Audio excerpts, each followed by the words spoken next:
In February, we were lucky enough to travel on the Glacier Express from Chur to Zermatt. For our route, we flew into Zurich. We spent one night there. The next morning, we took a regional train from Zurich to Chur. And there we were able to board the Glacier Express, which then took us all the way to Zermatt. This portion took about 6 hours. We spent a few days in Zermatt and then boarded the regional train on our way to Geneva. From Geneva, we caught our flight back out to Berlin.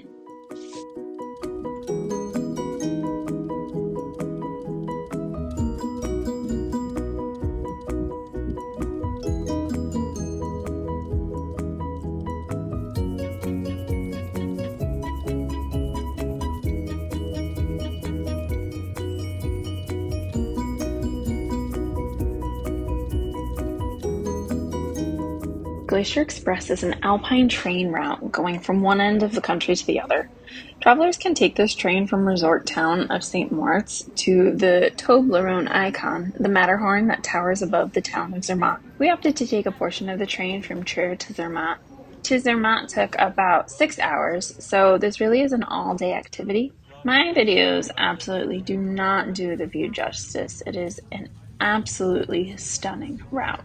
This train covers bridges, tunnels, valleys, and alpine passes. The highest point is Overlap Pass at 2,033 meters, which is roughly 6,700 feet. The Matterhorn side of the line has been in operation since 1891, when the first train operated here. That has allowed tourism to enter the valley, which had been fairly secluded up until that point. The full Glacier Express line has been in operation since 1930, which has really allowed tourism to flourish in these areas. Before that, these places were relatively impossible to reach. So this train ride is a splurge activity for sure. An adult ticket is 152 Swiss francs for the portion that we took, plus a seat reservation of 49, depending on the season, and there's also an option of an onboard feast, which starts at 34. We didn't get the onboard food option, but instead opted to bring a picnic spread with us, which was really wonderful. We had the idea that we would then go to the bar cart partway through and enjoy a drink of wine or a Zermatt beer. However, unfortunately, the bar cart was closed due to the pandemic. Also, pro tip, don't be like us and don't forget your sunglasses. It is very bright. Overall, this trip was beautiful and unique. It just was not worth the cost. Travelers can make the same trip on the same tracks with a few additional train transfers for a fraction of the price. And honestly, I would have welcomed a transfer, as I was getting really antsy after 5 hours of sitting in the same seat. All in all, would recommend taking a train down to Zermatt, just maybe not the Glacier Express.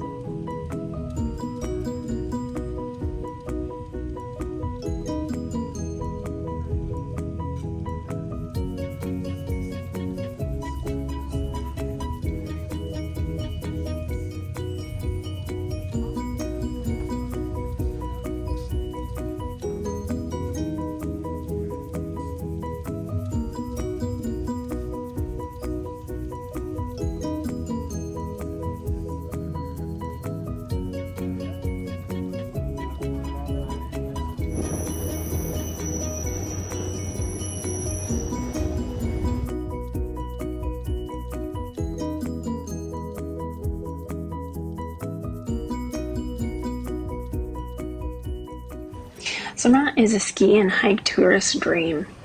The town has only about 5,000 full-time residents, but can have several multiple times of that worth of tourists at any given time. I thought it was interesting that the town opted to be car-free. However, I found this to be a bit lacking in the actual application. There are no combustion engines in Zermatt, except for first responder vehicles. However, there are a ton of electronic taxis, shuttles, and buses. So just because it's free of combustion engine cars does not mean that pedestrians rule the road. Let me tell you, a bus whizzing past you is scary whether it runs on fuel or it runs on electric. The town of Zermatt is at the foot of the Matterhorn, which is 4,478 meters tall, one of the tallest in the Alps and in Europe. And I was blown away to learn that the fastest summit was done in under 4 hours. It is insane that someone summited and returned to town all in 3 hours, 59 minutes, and 52 seconds. So instead of trying some sort of insane summit attempt, we had fun and we used the lifts that crisscrossed the mountains. We had 2 days of skiing, and in our lift tickets, we were able to go to the highest cable car station in Europe. This is the Kleine Matterhorn. This is at 3,883 meters. It is incredibly tall. We were able to feel the impact of being at this height immediately. It's harder to breathe. You feel like you're coming on with a headache. So it was really cool to go up there. We went up to the platform, we did our views, but we went ahead and hurried right back down because I didn't want to stay at that elevation for too long.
After 2 intense days of alpine skiing, we rewarded ourselves with an Aperol Spritz at the base of the mountain. And we prepared for our next day. So the day after, we went hiking and we were able to follow some of the trails that we'd seen from our ski route. So that was really fun because we were able to go explore some of the areas that we weren't able to reach on our skis.